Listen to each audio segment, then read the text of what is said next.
Hi guys, দেখো আমি বাড়িতে একটা ছোট্ট মোটর তৈরি করেছি। কত সুন্দর,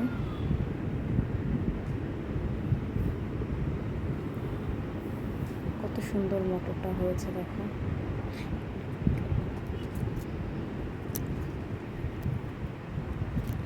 বাড়িতে তৈরি করা ছোট্ট একটা মোটর।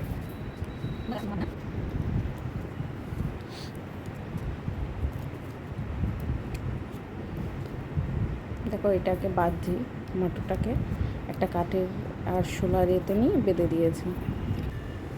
এ চলে গেছে ট্যাঙ্কিতে। আমার মাছ চাষ করি এই ট্যাঙ্কি। এই যে ট্যাঙ্কিতে মাছ আছে, এই যে মোটর, এই যে তার লাগানো হলো, সোজা নিয়ে গিয়ে ঘরে বোর্ডের সাথে কানেক্ট করে দিয়েছি। দিয়ে চলে আসলাম এই যে জলের মধ্যে। এবার মোটরটা পাম্প মানে হাওয়া টানছে, তো ওই জন্য একটু স্লো হচ্ছে। দেখেন, এই দেখেন পাম্প থেকে জল এটা শুরু হয়ে গেছে। জল হচ্ছে আস্তে আস্তে আস্তে আস্তে জোরে হচ্ছে। এবার বাইরে ফেলে দিচ্ছি জল। পাইপ লাগিয়ে এই যে মোটর উপরে রেখে জল ফেলছি। দেখো কত সুন্দর হয়েছে। কেমন হয়েছে সবাই কমেন্ট করে জানাবে। বাই সবাইকে, টাটা।